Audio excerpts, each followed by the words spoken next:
ஆன்மீக கலசம். வாழ்க்கை ஜோதிடர் திரு பி. முகுந்தன் முரளி.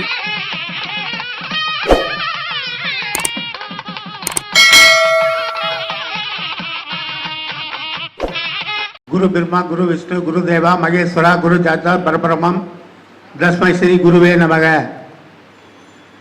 வந்திருக்கின்ற அனைத்து ஜோதிட பெருமக்களுக்கும் முன்பாக ஜோதி என்ற குருபதியும் வெள்ளி நீழலும் ஜொலிக்கின்ற கதிர்மதி செய்யும் கணக்கனும் பாம்பும் ஆதி என்ற ராசி 12க்குள்ளே அடக்கி வைத்தார் ஆயன் தானும் வாதி என்ற ஞானியும் பலவாறாக வையகத்தில் பூட்டி வைத்தார் வரிசையாக. இவற்றையெல்லாம் ஜென்மனுக்கு சாதகமாக எடுத்துக்காட்டி சமத்தாக பலன் சொல்வதாம் ஜோரம் என்று சொன்னார். எந்த தானத்திற்கு பலன் சொல்ல வேண்டும் என்றாலும் அந்த தானத்தை அன்னோர் லட்சணமாக கொண்டு பந்தித்த ஓரையாதிபதி 12 ராசிக்குள்ளும் இருந்த தன்மை கொண்டு சிந்தித்து பலன்களையும் செப்பிடுவாய் குருவின் கடாச்சார்த்தார்கள் என்று சொன்னார். அந்த வகையிலே என்னுடைய குருநாதரை வணங்கி எனக்கு தெரிந்த ஒரு சில ஜோதிட கருத்துக்களை தங்கள் முன் பகிர்ந்து கொள்ளலாம் என்று இருக்கின்றேன். முதலாவதாக நெட்டெடுப்பு ஜோதிடம்.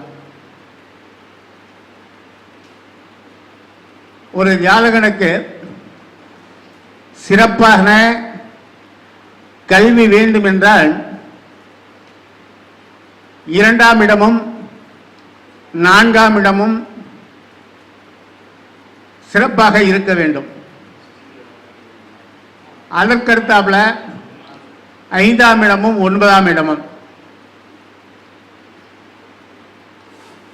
இதோட புதன் குரு இவர்களுடைய தொடர்பு வேண்டும். அதனால்தான் சொன்னாங்க, பொன்னும் புதனும் 2இன் கோபம் பொருந்திய கேந்திரத்தில். பொன்னும் புதனும்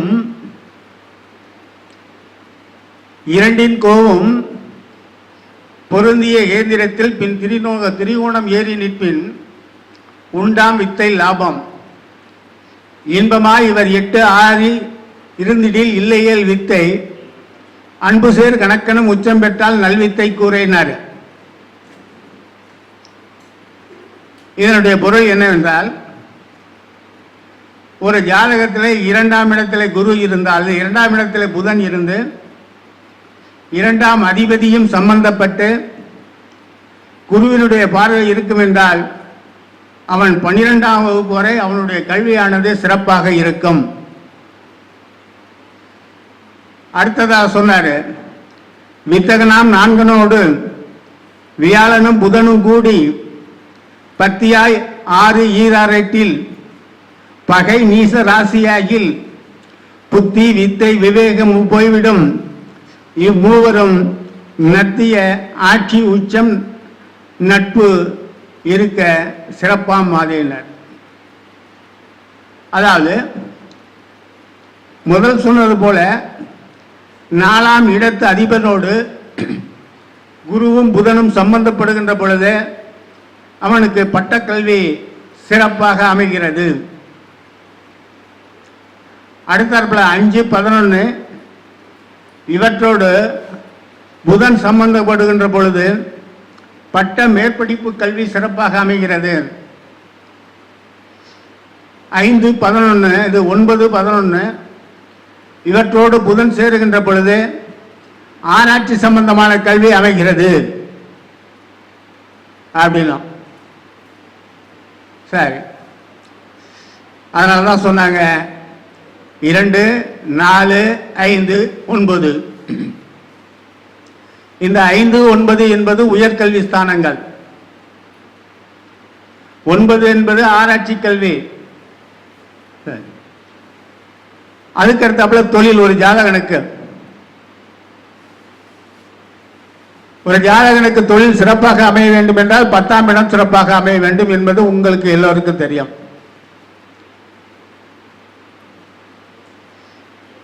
2ஆம் அதிபதியும் 10ஆம் அதிபதியும் சம்பந்தம் இருக்குமானால் அவன் சொந்த தொழில் செய்து சிறப்பாக வாழ்க்கை நடத்துவான்.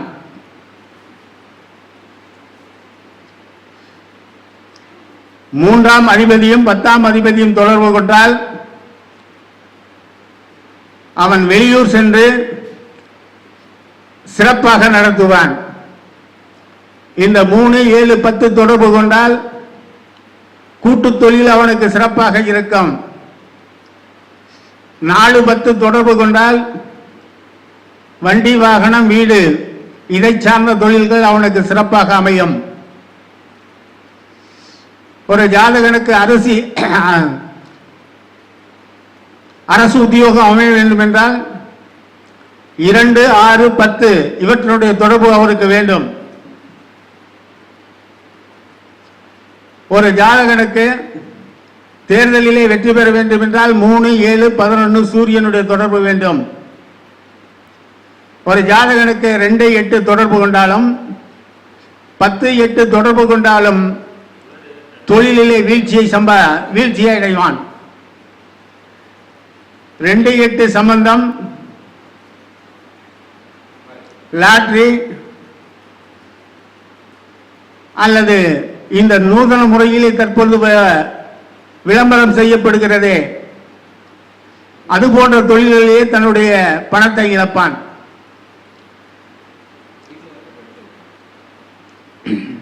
அதாவது ஆன்லைன் மோசடி. ஒரு ஜாதகத்திலே 6ஆம் இடம் நோய் ஸ்தானம், 1, 6 இவற்றோடு பாப கிரகங்கள் சம்பந்தப்பட்டால் அந்த காலகட்ட திசையிலே அவனுக்கு நோய் ஏற்படும். ஒரு ஜாதகத்திலே நோய் குணமாக வேண்டும் என்றால் 6, 11 கோச்சாரத்திலே நோய் தொடர்ந்து வரும் என்றால் 6, 12, 4, 8, 12 விபத்து, 4, 8, 11 விபத்தில் இருந்து மீள்வது. இவ்வாறாக எடுத்த உடனே பார்த்த உடனே இந்த கிரகம் இப்படி இருந்தா இவன் இப்படிதான் இருப்பான் அப்படின்னு ஒரு முடிவு பண்ணிக்கணும். அதே சொல்ல 6, 8, 4 வம்பு வழக்குகளால் தன் உடம்புல காயம்பட்டு வருவான். 6, 8, 3 இது இருந்தெல்லாம் வம்பு தான், தானான வம்பு சண்டை இவனுக்கு சேர்ந்துடும். இரண்டாவது முடிச்சிட்டோம். அடுத்தாப்புல ஒருவருக்கு ஆசிரியர் தொழில் எவ்வாறு அமையும்? ஆசிரியர் தொழில் அமைய வேண்டும் என்றால் 10ஆம் வீட்டு அதிபதியோடு குரு தொடர்பு கொள்ள வேண்டும், அல்லது 10ஆம் வீட்டு அதிபதியை குரு பார்க்க வேண்டும், 10ஆம் வீட்டை குரு பார்க்க வேண்டும், அல்லது 9ஆம் இடத்தை குரு பார்க்க வேண்டும், 9ஆம் இடத்தில் குரு இருக்க வேண்டும், 9ஆம் அதிபதியோடு சம்பந்தம் இருக்க வேண்டும். இவ்வாறு இருந்தால் அவனுக்கு கண்டிப்பா ஆசிரியர் தொழில் தான். ஏன் ஜாதகம் துலா லக்னம் 9ல குரு 10ஆம் இடத்து அதிபதியை 9ல இருந்து பார்க்கிறாரு, தானாக ஆசிரியர் தொழில் அமைந்தது. என் படிக்காதவங்களா என்ன சொல்லுவாங்க, படிப்பே இல்லை, 10ஆம் வகுப்பு தான் படிச்சிருக்காங்க அல்லது 12ஆம் வகுப்பு தான் படிக்கிறாங்க, பிஎட் படிக்கல, அவங்களுக்கு வாத்தியார் தொழில் அமையவான்னு கேட்கலாம். நம்ம தலைவர் ஜாதகத்திலே துலா லக்னம் 9 கூடிய புதன் 10ல, அப்ப 10ஆம் இடம் 9 தொடர்பு ஏற்பட்டுருச்சு. 4ஆம் இடத்துல இருந்து குரு பார்க்கிறாரு. அதனால்தான் அவருக்கு ஆசிரியருக்கெல்லாம் ஆசிரியர் ஆசான். உன்னை பத்தி தான் சொன்னேன், நீ சொன்ன எப்படி இருக்க, நீ காலில் இருக்கிறத கழட்டுப்பா. அப்ப எப்படி ஆசிரியர் தொழில் வருகிறது? 10ஆம் இடத்ததிபதியோடு 9ஆம் இடத்ததிபதியோடு குரு சம்பந்தப்படுகின்ற பொழுது ஆசிரியர் தொழில். அதாவது அவர் ஆசானுக்கு ஆசானெல்லாம் இருக்கிறார். ஒரு வருஷத்துல ஒரு கட்டத்தில் 2000, 3000, 4000, 5000 மாணவர்களை உருவாக்கி கொண்டிருக்கிறார். அடுத்தாப்புல எங்க செயலாளர், ஏன்னா மற்றவங்களே எடுக்க மாட்டான், திட்டினாலும் திட்டிக்கலாம் இந்த நேரம். அவர் மகர லக்னம் 9 கூடிய குரு, 9 கூடியவர் புதன், அவர் 3ஆம் இடத்துல இருக்காரு, குருவோடு சேர்ந்திருக்காரு. அவரு இப்ப ஆசிரியர் தொழில் ஆரம்பிச்சிருக்காரு. அப்ப தானாக இந்த ஆசிரியர் தொழில் எவ்வாறு அமைகிறது? அடுத்தாப்புல ஜோதிடம். ஜோதிட தொழில் வருவதற்கு 2ஆம் ஸ்தானம் முக்கியம். 10ஆம் இடம் முக்கியம். ஏன்னா 2ஆம் இடம் ஜோசியம் படிக்கலாம், 10ஆம் இடம் ஜோசியம் தொழிலாக அமையணும். அது சிறப்பான தொழில். 2, 10 அமைந்து விட்டு குரு பார்வை சேர்க்கை எடுத்துட்டா சிறந்த ஜோசியரே. அதான் சொன்னார், ஆனகேந்திரத்தில் புந்தி இருக்க 2ஆம் வீட்டதிபதியும் தானும் உச்சமாக தரும் புகரும் உபயமேற ஊனமில் 3 நல்ல ஒரு உர வெள்ளியும் உச்சமாக மாநிலத்து உதித்த காலை ஜோதிடம் வகுத்த வல்லான்னார். 2ஆம் இடத்துல புதன் இருந்தாலும், புதன் பார்த்தாலும், குரு இருந்தாலும், குரு பார்த்தாலும், அல்லது புதனை குரு பார்த்துட்டாவே ஜோசியர் வாக்கு. அடுத்தது இது ஜோசியருக்கு. அடுத்தது அதையே சொன்னாரு, ஆட்சினல் உச்சத்தோடு அருள்குருவின் பார்வை பெற்று மாட்சிமை தாங்கிய 2ஆம் இடத்தில் மா புதன் நிற்க சூட்சும புத்தியோடு ஜோதிட நூல்கள் பல கற்று பேச்சில் ஞானம் கொட்டும் ஜோதிடனாவான் என்றார். அப்ப 2ஆம் இடத்துல புதன் இருந்து அல்லது 2ஆம் இடத்ததிபதியோடு புதன் சேர்ந்திருந்து அதை குரு பார்த்து விட்டால் அவன் சிறந்த ஜோசியம். பேசிய காசு சம்பாதிப்பான். ஒன்று வக்கீல், புரோக்கர், ஏதோ ஒன்று.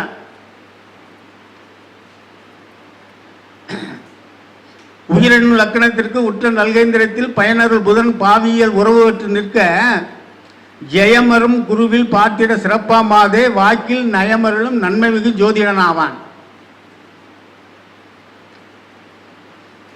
ஒரு ஜாதகத்தில் புதனை குரு பார்த்துட்டாலும், குரு புதன் பார்த்துட்டாலும் அவங்களுக்கு சிறந்த கல்வி அமையும். இதெல்லாம் பார்த்துங்க, எத்தனை ஜாதகம் வேணாலும் பார்த்துங்க.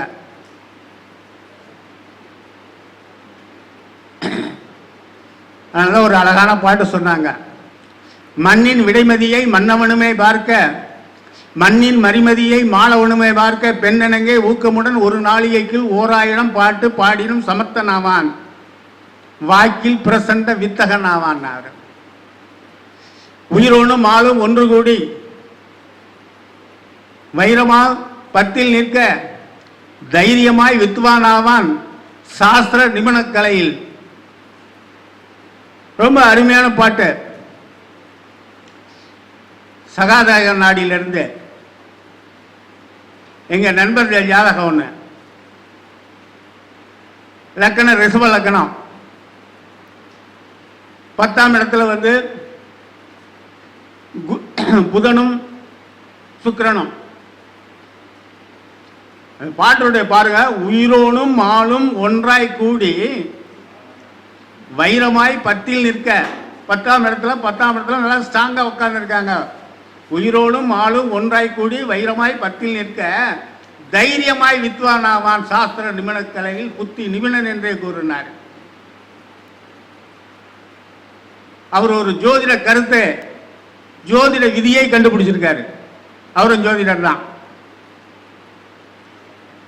எந்த ஒரு ஜாதகத்திற்கும் 9ஆவது நல்ல நிலையில் கூடியிருந்தால், அஷ்டமாதிபதி சம்பந்தம் இல்லாமல் கூடியிருந்தால் அந்த மிகப்பெரிய ராஜயோகத்தை கொடுக்கும். லக்கணத்தை மட்டும் பார்க்காதீங்க. 2ஆம் இடத்துக்கு 9, 10 பாருங்க, 3ஆம் இடத்துக்கு 9, 10 பாருங்க, 4ஆம் இடத்துக்கு 9, 10 பாருங்க, 5ஆம் இடத்துக்கு 9, 6, 7, 9, 10 பாருங்க.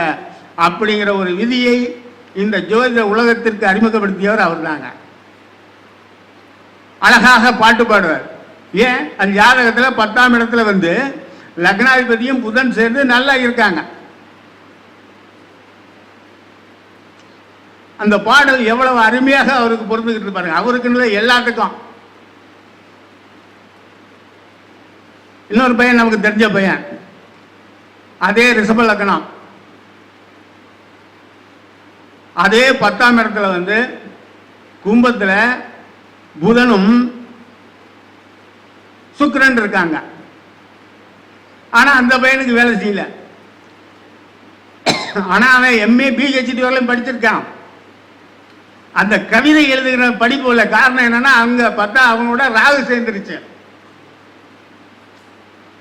அந்த ராகு கேதுகள் செய்கின்ற பொழுது அந்த பாவத்தினுடைய அந்த பலனை குறைத்து விடுகிறது. அவனால் முடியல. இந்த ராகு கேதை எப்படி எடுக்கணுங்கிறத இன்னொரு நாளைக்கு இன்னொரு மீட்டிங்ல பேசுறோம். சரி. அப்புறம் இன்னைக்கு ஒரு செய்தி, புதியதாக நான் இதுவரை பேசாத ஒரு செய்தி.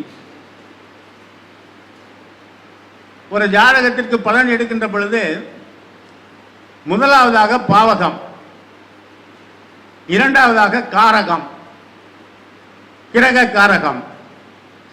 இதை ரெண்டையும் சரியாக கணித்து விட்டீர்கள் என்றால் பலன் எளிமையாக வந்துவிடும். இப்போ ஒரு பாவகத்திற்கு பலன் எடுக்க வேண்டும், நாங்கள்லாம் ஜோசியர் காலங்காலமாக பார்த்துக்கிட்டு இருக்கோம், இதெல்லாம் எங்களுக்கு தெரியாதா? நான் சொல்ல போகின்ற கருத்து ஆரம்ப நிலையில் இருக்கின்ற ஜோதிடருக்கு மிகவும் பயனுள்ளதாக இருக்கும். ஒரு பாவகம் நன்மை பயக்குமா அல்லது தீமை பயக்குமா? சட்டுன்னு நச்சுன்னு அடிச்சது மாதிரி இருக்கணும். அந்த பாவகத்தின் அதிபதி ஆட்சி, உச்சம், நட்பு, மூல திரிகோணம் இவை வெற்றியிருந்தால் கண்டிப்பாக அந்த பாவகம் நன்மையை பயக்கும். இரண்டாவதாக அந்த பாவகத்தின் அதிபதி நீச்சம், பகை பெற்றிருந்தால் கண்டிப்பாக அந்த பாவகம் தீமையை பயக்கும். பார்க்க உடனே அடிக்கணும். அடுத்த பக்கத்தில் நவாம்சத்துக்கு போ, பக்கத்தில் பக்கத்திலே நவாம்ச கட்டத்தை போட்டு வச்சிருக்காங்க. ராசி கட்டத்தில் பலம் பெற்றிருக்கின்ற கிரகம் நவாம்ச கட்டத்திலும் பலம் பெற்றிருந்தால் அது கண்டிப்பாக 100க்கு 100 நன்மையான பலனை தரும். ராசி கட்டத்திலே பாதிக்கப்பட்டு கெட்டிருக்கின்ற கிரகமானது நவாம்ச கட்டத்திலும் கெட்டு போயிருந்தால் அது கண்டிப்பாக தீமையான பலனை அந்த காலகட்டத்திலே கொடுத்தே தீரும். சரிங்க, இன்னொன்னு கேட்கிறேன், கேளுமா. ராசி கட்டத்தில் ஒரு கிரகம் நன்றாக இருந்து நவாம்ச கட்டத்தில் கெட்டு போயிருந்தாலும் அல்லது நவாம்ச கட்டத்தில் ஒரு கிரகம் நன்றாக இருந்து ராசி கட்டத்தில் கெட்டு போயிருந்தால் என்ன பலன்? நம்ம குறிப்பு கேள்வி கேட்பாங்கல்ல. அப்ப சுப பலனையும் அசுப பலனையும் அவை கொடுக்கும், கலந்துதான் கொடுக்கும். அடுத்ததாக கேந்திர திரிகோணங்கள் இருக்கின்ற கிரகமானது நவாம்ச கட்டத்தில் சிறப்பான முறையில் இருந்தால் நல்ல பலனை தரும். ஒரு பாவத்தின் அதிபதி 3, 6, 8, 12 இடங்களில் பாதிக்கப்பட்டு இருக்குமே ஆனால் கண்டிப்பாக தீமையான பலனையை தரும். அடிச்சு எழுதிடலாங்க. ஒரு பாவத்தின் அதிபதி 3, 6, 8, 12 இடங்களில் உச்சமோ நட்போ பெற்றிருந்தால் 3/4 பங்கு நன்மையான பலனை கொடுக்கும். எவ்விதத்திலும் நவாம்சத்திலே பலன் கொடுக்கின்ற கிரகமானது கெட்டு போயிருக்கக்கூடாது, பாதிக்கப்பட்டிருக்கக்கூடாது. இது அடுத்த செய்தி. ஒரு ஜாதகத்திற்கு நன்மையை கொடுக்க வேண்டிய கிரகங்கள் நல்ல நிலையில் இருந்தால் நன்மையான பலனை தரும். ஒரு ஜாதகத்திற்கு நன்மையை கொடுக்க வேண்டிய கிரகங்கள் தீய நிலையில் இருந்தால் பாதி பலன்தான். ஒரு ஜாதகத்திலே தீமையை கொடுக்க வேண்டிய கிரகங்கள் நல்ல நிலையோடு இருந்தால் அதுவும் பாதி பலன்தான். அந்த தீமை செய்கின்ற கிரகங்கள் தீமையான பாவத்தில் இருந்தால் கண்டிப்பாக 100க்கு 100 தீமைதான். இதில் எந்த விதமான மாற்றமும் கிடையாது. சரி, ஒரு பாவத்தை பார்க்கின்ற கிரகங்கள் யார் என்று பார்க்க வேண்டும். அந்த பார்க்கின்ற கிரகம் எந்த இடத்தில் இருந்து பார்க்கிறது என்று பார்க்க வேண்டும். அவர்களுடைய காரகத்தையும் கணக்கில் எடுத்துக்கொள்ள வேண்டும். ஒரு பாவத்தின் அதிபதியை யார் பார்க்கிறார்கள், எந்த இடத்தில் இருந்து பார்க்கிறார்கள், அந்த பாவத்தின் அதிபதியோடு யார் சேர்ந்திருக்கிறார்கள் என்பதையும் சேர்த்து அந்த பாவத்திற்கு நாம் கணக்கு கொள்ள வேண்டும். இதுதான் ஜோதிடம். இந்த விதியை நாம் கிட்டத்தட்ட 1 நிமிடத்துக்குள்ள அதை பார்த்த உடனே நாம் தீர்மானிக்கிறோம். அப்படி தீர்மானம் செய்கின்ற பொழுது நமக்கு உண்மையால் ஜோசியம் வந்து தானாக வந்துவிடும். இல்லை இதெல்லாம் பார்க்க மாட்டேன், எனக்கு வேற வழி இருக்குன்னா நீ அந்த வழியை போய்க்கோ. அடுத்ததாக இப்போ ஒரு பாவத்தை பொதுவாக சொன்னேன். இப்ப 12 பாவங்கள் இருக்கின்றன. லக்ன பாவத்திலிருந்து 12ஆம் பாவம் வந்து லக்ன பாவம் 1 2 3 4. இதுல ஒரு பாவத்தை எடுத்துக்கொள்வோம். உதாரணத்துக்கு இப்ப 2ஆம் பாவத்தை எடுத்துக்கிறோம். 2ஆம் பாவம் தனபாவம். இப்ப இந்த 2ஆம் பாவம் தனபாவத்துக்கு என்ன செய்யலாம்? இதை எப்படி தீர்மானிப்பது? இது என்ன சார் தெரியாது, நாங்கள் காலகாலமாக ஜோசியம் பார்த்துட்டேன். 2ஆம் அதிபதி ஆட்சி உச்சம் பெற்றிருந்தால் நல்ல பலன் தரும், கேந்திரத்தில் இருந்தால் நல்ல பலம், கோணத்தில் இருந்தால் நல்ல பலம், இப்படியெல்லாம் தெரியாதான்னா. ஆனால் நான் ஒரு புதிய விதி சொல்லுகிறேன், கேளுங்க. முதல் எடுத்த உடனே 12 பாவத்தையே 2ஆக பிரித்துக் கொள்ள வேண்டும்.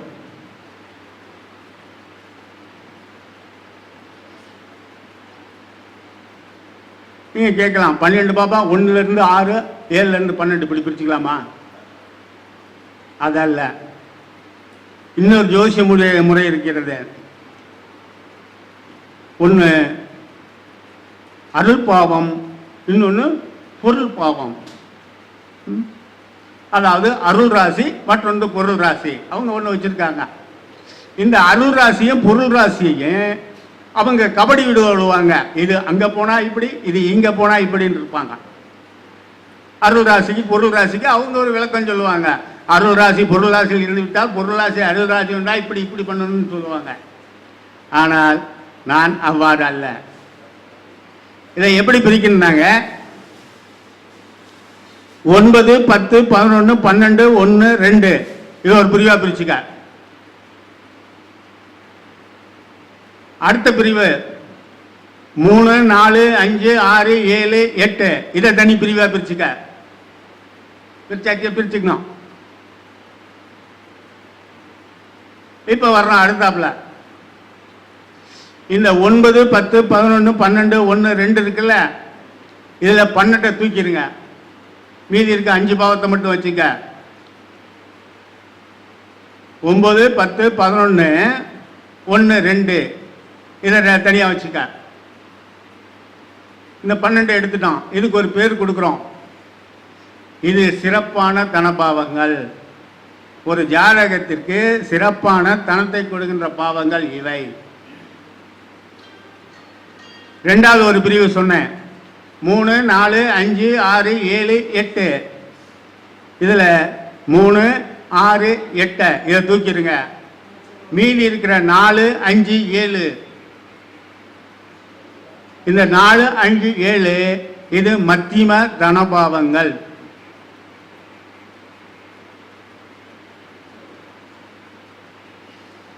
அடுத்த செய்தி. இப்ப 3ஆ பிரிச்சுக்கிறோம். 9 10 11 1 2 இவை சிறப்பான தனபாவங்கள். 4 5 7 இது மத்தியம தனபாவங்கள். மூன்றாவதாக 3 6 8 12 இது தீமையான பாவங்கள். இப்படி 12 ராசியை 3ஆ பிரிச்சுக்கிட்டோம்.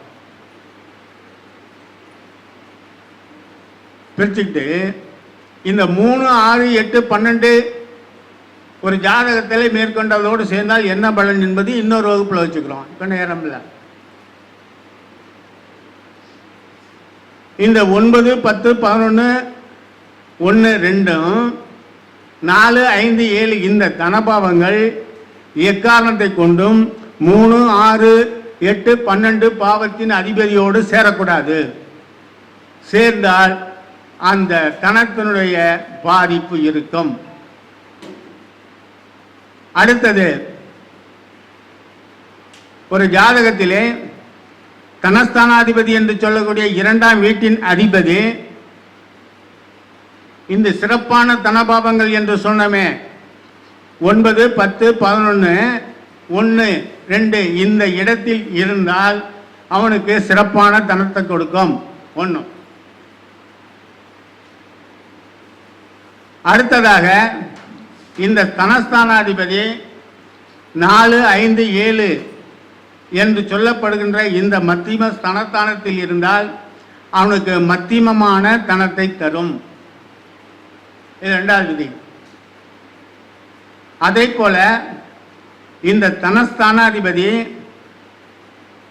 முதல் சொன்னது போல 9, 10, 11, 1, 2 இப்போ 11, 1 இவர்களோடு கூடினால் சிறப்பான தனம் அவனுக்கு வந்து அமையும்.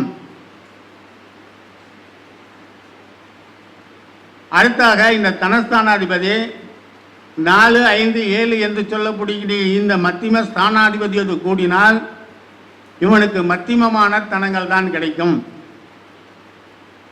நடுத்தரமான தனம்.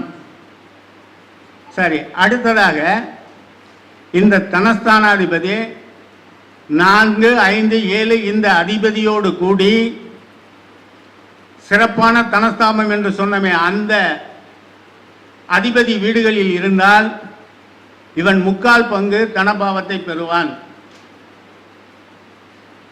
இதே தனஸ்தானாதிபதி மத்தியம ஸ்தானாதிபதி என்று சொல்லக்கூடிய 4, 5, 7 இவற்றோடு சேர்ந்து இவர்கள் வீடுகளில் ஒன்றில் இருந்தால் இவனுக்கு 1/2 பங்கு தனம்தான் அவன் வாழ்க்கையில் சேர்ப்பான்.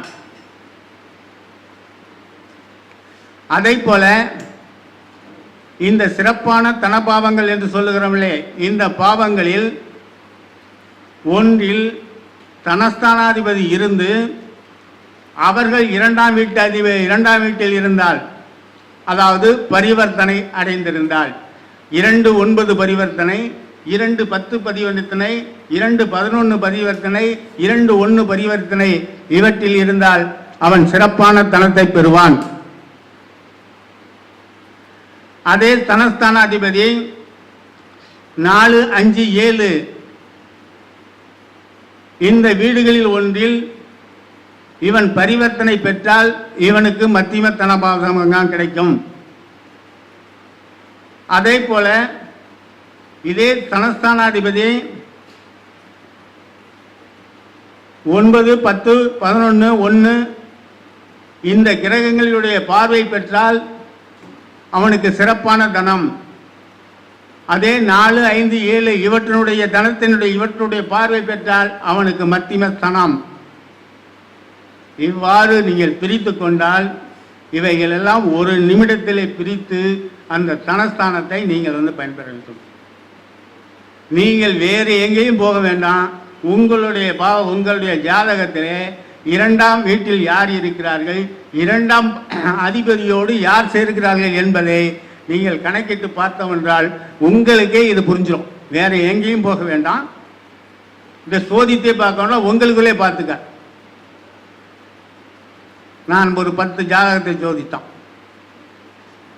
உதாரணம் கொண்டு வந்திருக்கிறது நான் எல்லாமே 10 எல்லாத்தையும் நான் அப்படிதான் சோதிப்பேன். ஒருத்தருடைய ஜாதகம் மீன லக்கணம். மீன லக்கணத்திற்கு 2 கூடையவர் யாருங்க? செவ்வாய். அப்ப 2 கூடையவர் எங்க இருக்காருன்னு பார்க்க, 2ல யார் இருக்கான்னு பார்க்கும். அவங்களுக்கு 2ஆம் இடத்துல ராகு இருக்காங்க. 2ஆம் இடத்திலே ராகு இருக்கின்ற பொழுது அது சிறப்பான தனம் என்று சொல்ல முடியாது. அதே இந்த 4ஆம் இடத்துல அவர் இருக்காரு. அப்ப அது மத்தியம ஸ்தானத்தில் வந்து விடுகிறது. அவரோட யார் சேர்ந்திருக்காருன்னு பார்க்கணும். அவரோட அப்ப இந்த செவ்வாயானவர் எந்தெந்த வீட்டுக்கு 2, 9 கூடையவர் ஆகிறாரு. 2, 9 அவர் கூட சேர்ந்திருக்கிற குரு. அப்ப 1, 10 சேர்ந்திருக்கிறது. சூரியனும் சேர்ந்திருக்காரு. அப்ப 6 கூடையவன் சேர்ந்திருக்காரு. அப்ப நீங்க ஒரு கணக்கு போட்டுறணும். இவங்க சென்ற இடத்திலே பூர்வீகம் 0 இருந்த இடத்துல, ஆனால் இவர்கள் சம்பாதித்தது பாருங்க, இந்த தனஸ்தானாதிபதியோ கூட 2, 9, 10, 1 சேர்ந்திருக்கு, அதோட 6 சேர்ந்திருக்கிறது. ஆகவே 6 சேர்ந்தால் கடுமையான முயற்சியினால் இவர்கள் தனம் சேர்த்தார்கள். அதுக்கப்புறம் ஆட்சி உச்சம் இதுக்கெல்லாம் வந்து கணக்கு இருக்குது. 4 எண் இருக்கிற போட்டீங்கன்னா அவன் எப்படி கோடீஸ்வரனா சாதாரண வந்துடும். அடுத்தது இன்னொரு ஜாதகம், சிம்ம லக்னம். லக்னத்துக்கு 2 கூடையவர் யாருங்க? புதன். 2ல யாரும் இல்லை. அப்ப 2 கூடையவரும் 11 கூடையவர் யாராயிரம் புதன் இருக்காரு. அவர் எங்க இருக்காருன்னு பார்க்கணும். அவர் போய் 7ல இருக்கார். அப்ப கேந்திரம் என்பது மத்தியம தனஸ்தானம். அடுத்தாப்புல அவர் கூட யார் சேர்ந்திருக்காருன்னு பார்ப்போம். சுக்கிரன் சேர்ந்திருக்காங்க.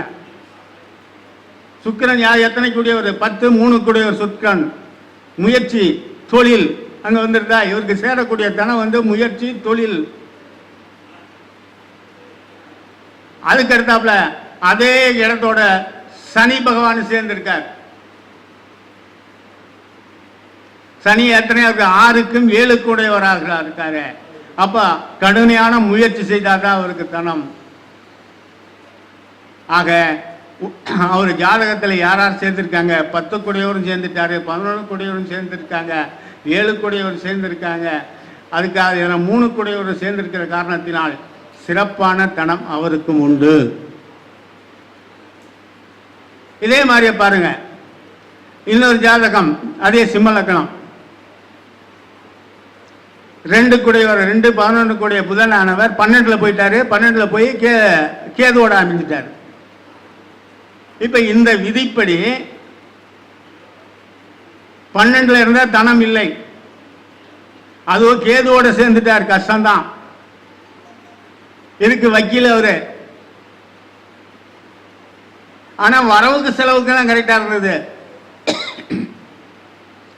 ஆனா அதே சமயத்துல மற்ற கிரகங்களை பார்க்கிற 5ஆம் இடத்துல வந்து குரு இருக்காரு. பூர்வீகம் வலுத்து விட்டது. பூர்வீகத்தில் 8 காணி இருக்கு நிலம். அப்ப இவர் சம்பாதிக்கின்ற தொழில் வந்து அவர் அவ்வளவுதான், வரவுக்கு செலவுக்கு தான் கரெக்டு. ஆனால் பூர்வீகம் வலுத்து இருக்கிறனால பூர்வீகத்தில் சொத்து வந்துருச்சு. இன்னொரு ஜாதகம், இப்படியே ஒவ்வொரு ஜாதகம் ஒவ்வொரு லக்னத்துக்கும் போட்டு பாருங்க, கரெக்டா வந்துகிட்டே இருக்கும். இன்னொரு ஜாதகம், அதே ரிஷப லக்னம். 2 கூடிய 2, 5 கூடிய புதனானவர் 5ஆம் இடத்துல கன்னியில் இருக்காங்க. ஆனால் அவரு கூட வந்து ராகு சேர்ந்துருச்சு. இப்ப நீங்க ஒரு முடிவுக்கு வந்துடுவீங்க, நீங்க ராகு சேர்ந்தால் அதனுடைய பலன் குறைஞ்சு போயிடும்னு சொல்லியிருக்கீங்களே, எப்படி? ஆனால் உச்ச கிரகத்தோடவோ ஆட்சி கிரகத்தோடவோ ராகு சேர்ந்தால் பலன் குறையாது. அந்த உச்ச பலன் ஆட்சி பலன் தான் சிறப்பாக செய்யும்.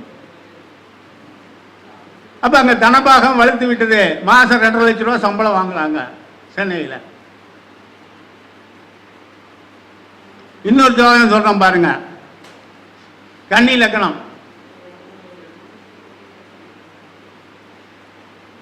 கன்னி லக்னத்துக்கு 2ஆம் இடம் எதுங்க? துலாம். அதிபதி சுக்கிரன் அங்கே இருக்காரு. நீ உடனே நினைச்சிடலாம், சார் தனஸ்தான அதிபதி தனத்திலே இருக்காரு, நல்ல தனம். உண்மையிலுமே நல்ல தனம் தான் கொடுக்கணும். அவர் கூட கேது சேர்ந்துட்டாரு. அப்ப அவருக்கு தனம் இல்லை. தனம் இருக்கு ஆனா இல்லை. அதோட வந்து சூரியன் சேர்ந்தார் நீசம். எவ்வளவு சம்பாதிச்சாலும் காசு நிற்காது. அப்ப தனஸ்தானாதிபதியோடு நீசம் பெற்ற கிரகங்கள் இருக்கின்ற பொழுது அங்க தனம் செலவாகிக்கிட்டே இருக்கும். நிலம் வித்தாரு லட்சக்கணக்கில். ஐயோ நிலவித்தியே காசு பைக்கில் எவ்வளோ வச்சிருக்கேன்னு கேட்குற. எல்லாம் எங்கள் வீட்டுக்காரமா பிடிங்கிட்டு போயிடுச்சு. கரெக்டு, இதான் ஜோசியம். அப்ப எப்படி பூர்வீகம் வலுவா இருந்தது? 5 கூடையவர் 7ல போய் ஸ்ட்ராங்கா உட்கார்ந்தாரு. 11 கூடையவர் சேர்ந்து உட்கார்ந்தாரு. பூர்வீகம் ஸ்ட்ராங் ஆயிடுச்சு. ஆனால் இவர் கையில் இருக்கிற காசு கம்மி, வரவுக்கு செலவுக்கு தான் ஓட்டினாரு. அதே போல இன்னொரு லக்கணம் விருச்சிக லக்கணம். 2ஆம் வீட்டு அதிபதி யாருங்க? குரு. அவர் 5ல போய் ஆட்சி பெற்றிருந்தாரு. அவரும் சிறப்பான தனம். இன்னொரு லக்கணம் வந்து பாருங்க, துலா லக்கணம்.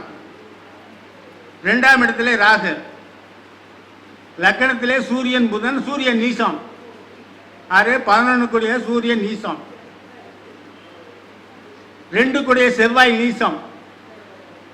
10ல போய் இவங்க மாசம் 70,000 ரூபாய் சம்பளம் வாங்குறாங்க.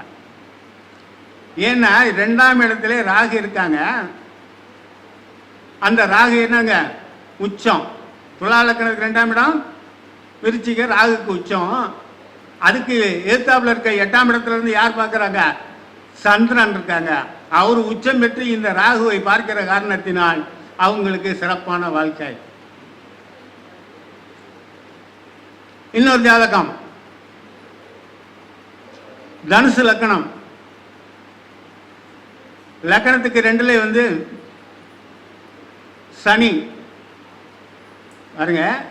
லக்கணத்துல லக்கணம் தனுசு லக்கணத்திலே குரு. அந்த குருவோட 2 கூடைய வந்து சனியும் சேர்ந்து லக்கணத்திலே இருக்காருங்க. ஒரு யார் பார்க்கறாங்கன்னு பார்க்கணும். 7ஆம் இடத்துல இருந்து செவ்வாய் பார்க்குது. 5 7 கூடைய 5 12 கூடைய வர 16 ஏக்கருக்கு சொந்தக்காரர். ஒரு ஏக்கர் 1 கோடி ரூபாய் கணக்கு போட்டுக்க. இப்படி ஒவ்வொரு ஜாதகத்தையும் தனத்தை இது போல வந்து 12 பாவங்களுக்கு விதிமுறை இருக்கிறது.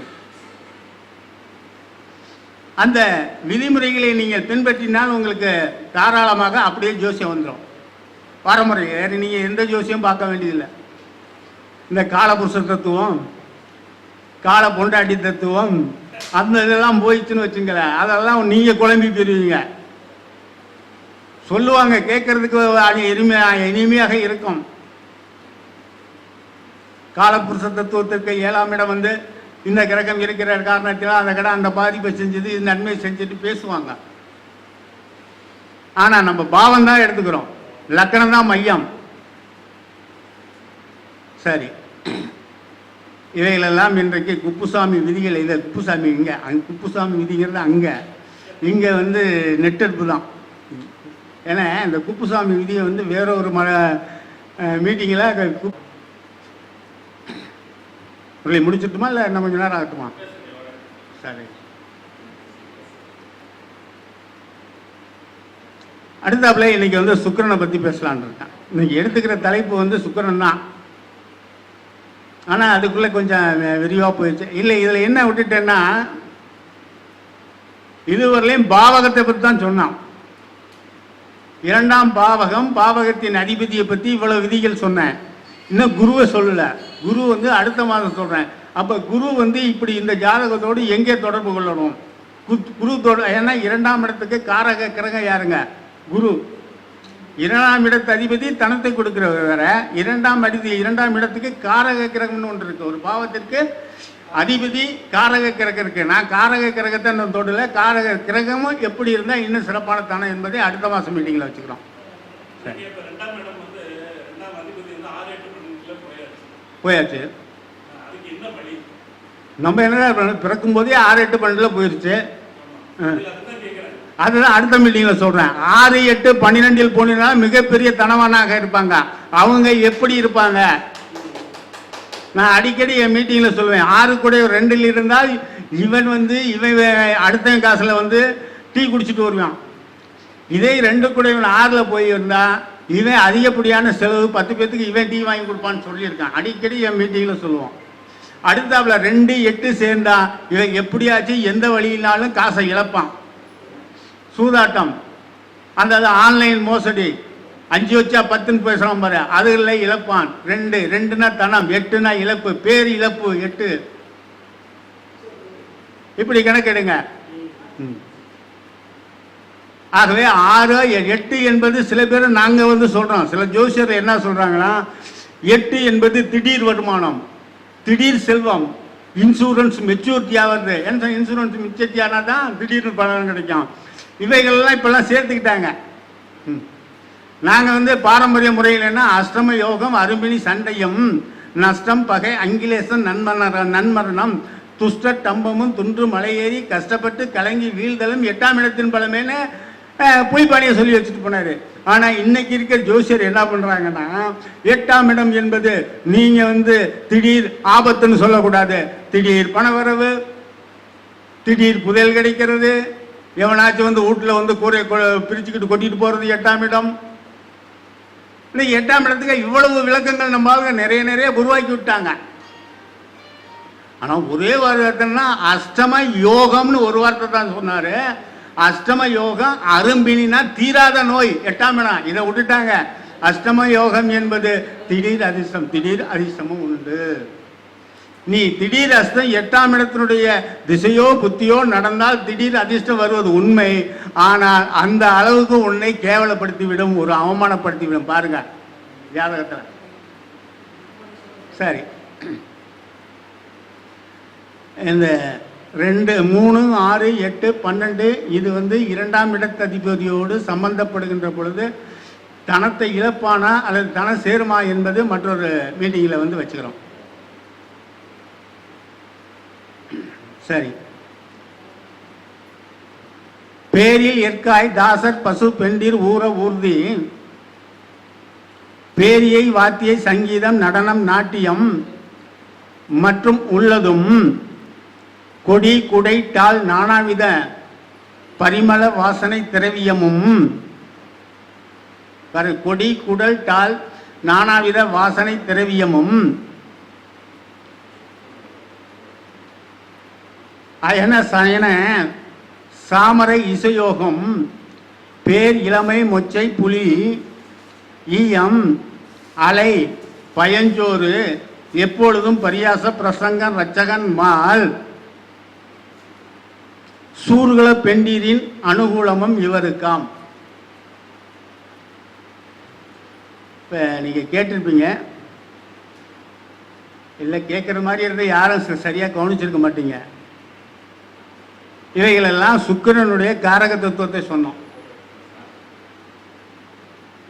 இது நிச்சயமா உங்களுக்கு புரியாது. ஏன் சார் புரியாத வார்த்தைகளை சொல்றீங்க? இவைகள் எல்லாம் அருமையான வார்த்தைகள். நம்ம புரியறதுக்கு என்ன முயற்சி பண்றோங்கிறது வேணும். இதுக்கெல்லாம் விளக்கம் சொன்னோன்னு வச்சுக்க, நிறைய இருக்கேன். என்ன சொன்ன? பேரியல். பேரியல் என்ன? சுக்கிரன் பெருமை பெற்ற கிரகம், பெயர் பெற்ற கிரகம், அதான் பேரியல் சொன்னாங்க. வாத்திய சங்கீதம் நடனம் நாட்டியம், ஆடம்பரமான பொருட்கள் அத்தனை யாருக்குரியது? சுக்கிரனுக்குரியது. அதனால முதல்ல பேரிய தாசர் பசு பெண்டிர் ஊர ஊர்தி.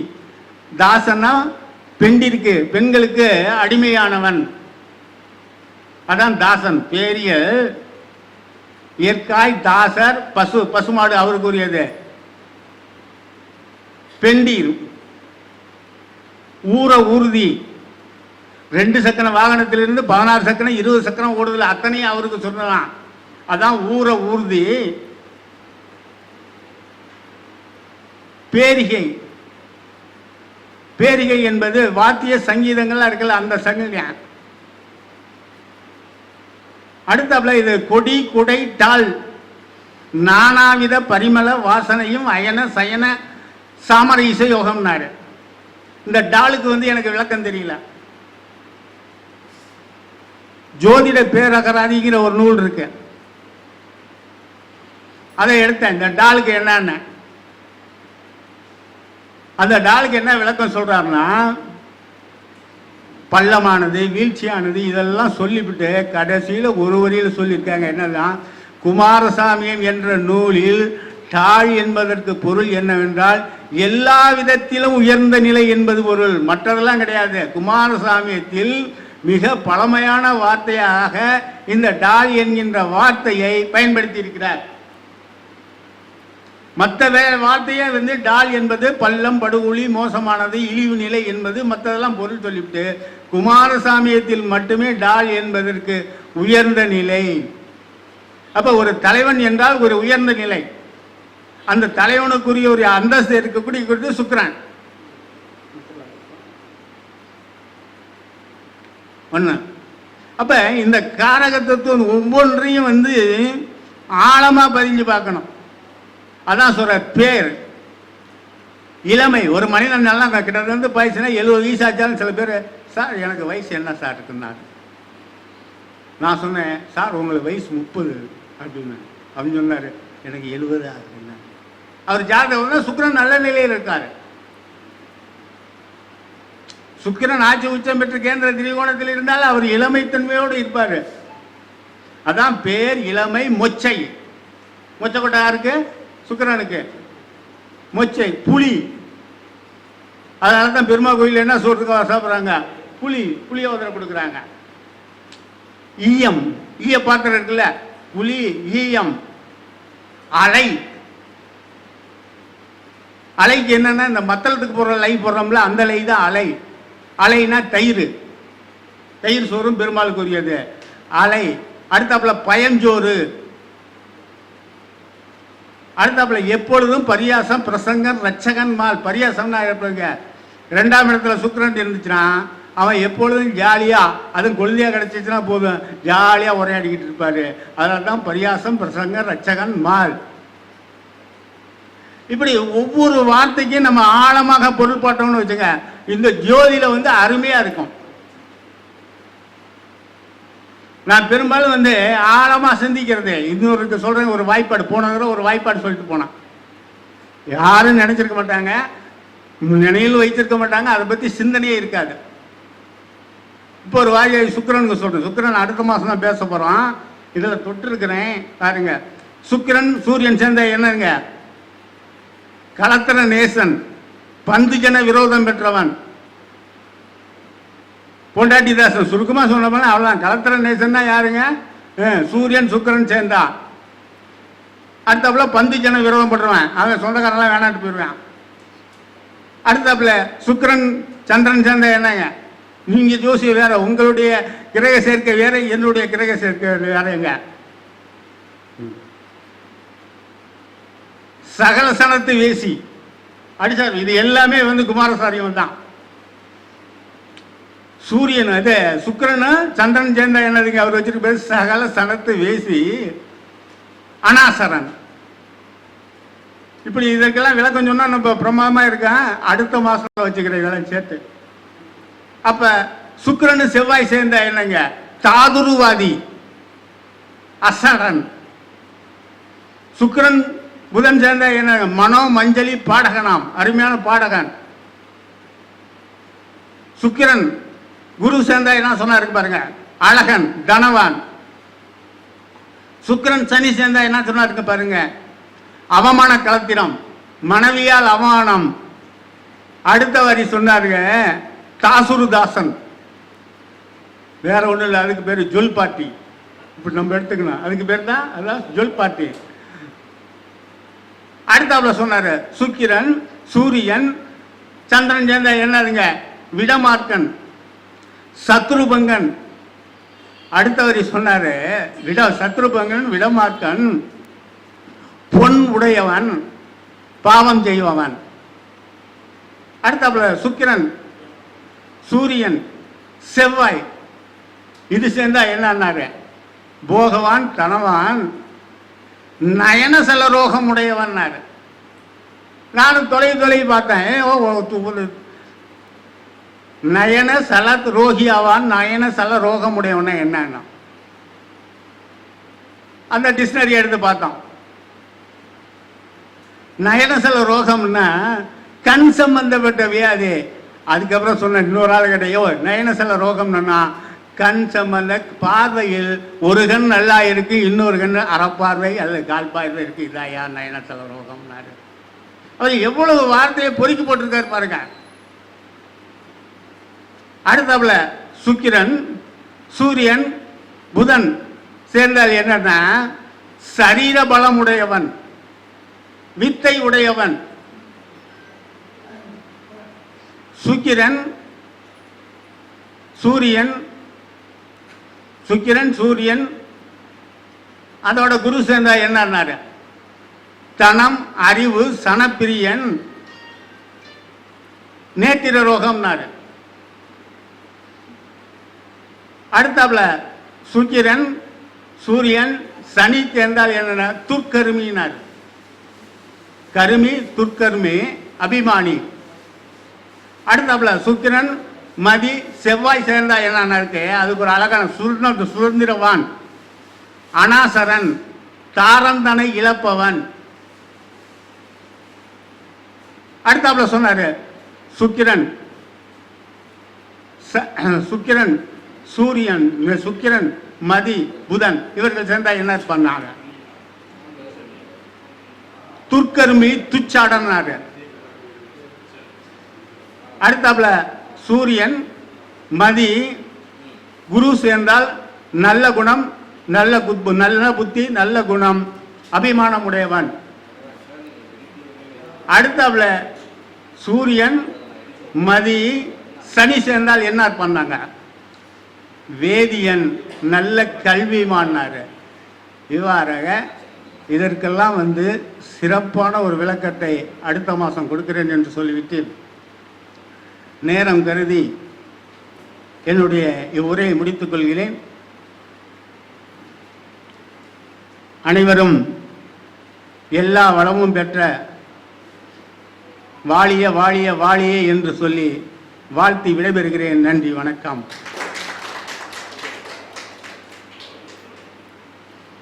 மிக சிறப்பான ஒரு கருத்துக்களை பற்றி ஒரு பலன் எடுப்பது எப்படி அப்படின்ற ஒரு விஷயத்தை அழகான முறையில், அற்புதமான முறையில் நமக்கெல்லாம் சிறப்பு செய்த ஐயா அவர்களுக்கு இப்பொழுது சரி நம்முடைய மீனாட்சந்திரம் ஐயா அவர்கள் பொன்னாடி போட்டி சிறப்பு செய்ய இருக்கின்றார். ஐயா அவர்களை மேடைக்கு வருமாறு மீனாட்சந்திரம் ஐயா அவர்கள் இந்த மாத கூட்டத்தின் விழா முன்னிலை ஐயா அவர்கள் இப்பொழுது பொன்னாடி போட்டி சிறப்பு செய்ய இருக்கின்றார். உங்களுடைய உற்சாகமான கைத்தட்டலோட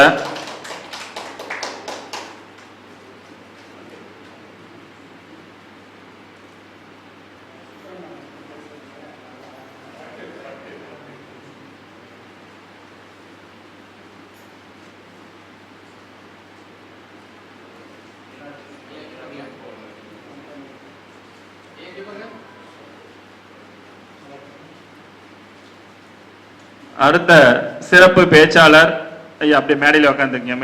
மேடையில் உட்காந்துருக்கீங்க. நம்முடைய